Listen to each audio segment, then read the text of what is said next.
Whispers in Blackwood Forest. In the small, forgotten town of Blackwood, nestled between dense, ancient woods and fog-covered hills, there was a legend whispered among the villagers.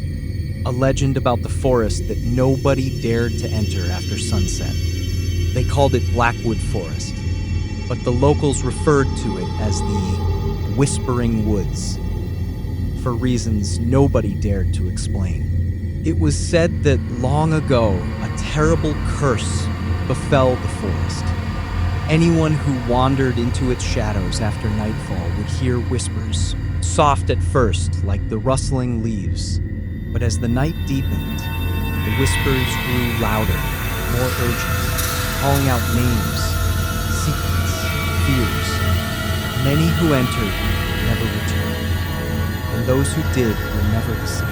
Stories were passed down through generations, tales of people lost in the woods, of strange lights flickering between the trees, and of voices calling out from the darkness. Some claimed the forest was alive, a sentient entity feeding on fear and despair. Others believed it was haunted by vengeful spirits or malevolent beings that thrived on human suffering. Despite these warnings, curiosity drew many outsiders to Blackwood, especially those seeking a thrill or a story to tell. But none of them ever stayed long enough to tell their tale. One stormy evening, a young woman named Emily arrived in Blackwood. She was a curious journalist, eager to uncover the truth behind the legends. She had heard the stories, but dismissed them as local superstitions. Determined to find answers, she decided to venture into the forest at twilight, equipped with a camera and a notebook. As she stepped beneath the canopy of twisted branches, the sunlight faded quickly, swallowed by thick clouds. The forest seemed alive, shadows shifting and whispering just beyond her sight. She pressed on, recording her surroundings, her footsteps muffled by damp leaves.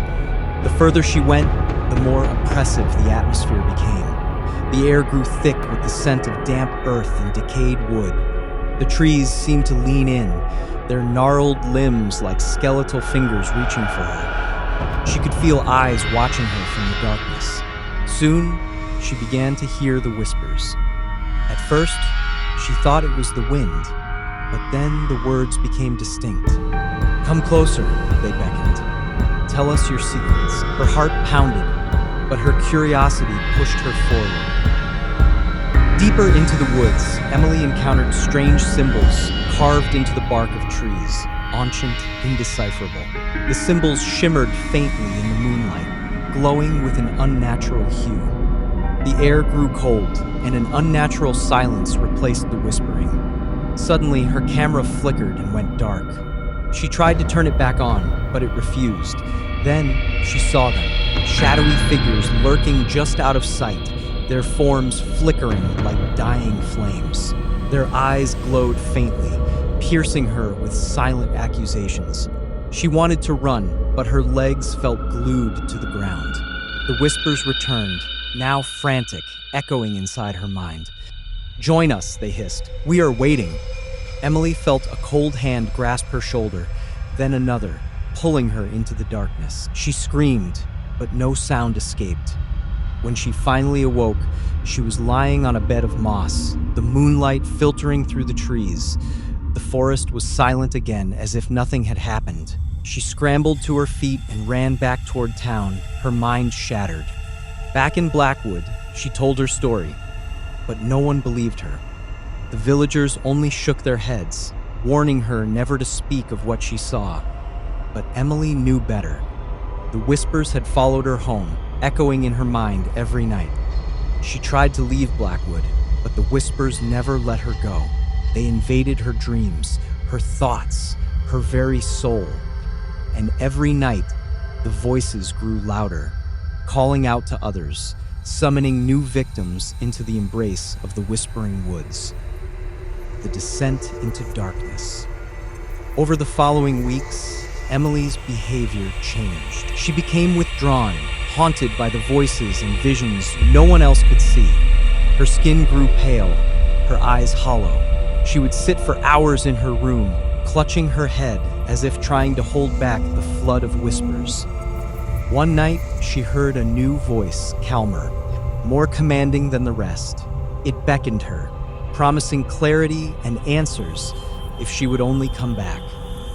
Driven by desperation and curiosity, Emily returned to the forest at dawn, determined to confront whatever had taken hold of her. This time, she brought a flashlight, a Ouija board, and a recorder. She entered the woods slowly, speaking aloud. "I want to understand. Who are you? What do you want from me?" The whispers responded, not with words, but with images, flashes of darkness, twisted faces, and endless voids. As she reached a clearing, she saw a circle of stones, ancient and covered in symbols similar to those carved into the trees. Inside, the air shimmered, distorting reality. Emily stepped closer, feeling a pull she couldn't resist. Suddenly, the ground trembled. The whispers turned into screams, a cacophony of voices echoing through her mind. Shadows swirled around her, forming shapes of faces, friends, family, strangers, all pleading for help. She dropped her recorder, which captured a final chilling whisper, "You belong to us now." Then everything went black. When she awoke, she was back in her room, the sunlight streaming through the window. She felt different, lighter, yet somehow heavier. The whispers were gone, but an ominous presence lingered, the curse unbroken. News of Emily's experience spread, but as the days passed, she noticed strange things. Her reflection in mirrors would sometimes distort, showing a face not her own. Objects in her apartment moved on their own. She heard footsteps when no one was there. One night, Emily found herself drawn to the forest once more. The whispers had returned, more insistent than ever. She knew she couldn't escape the curse. The forest had claimed her, and now she was part of its eternal whispering. The villagers say that Blackwood's forest is a trap, an eternal prison for those who dare to listen. The whispers never truly die, they only wait for new victims to join their chorus. And so, the legend continues. If you ever find yourself near Blackwood and hear faint whispers on the wind, beware. The forest is listening, waiting, and calling your name. Because some secrets are better left buried, and some whispers are better left unheard.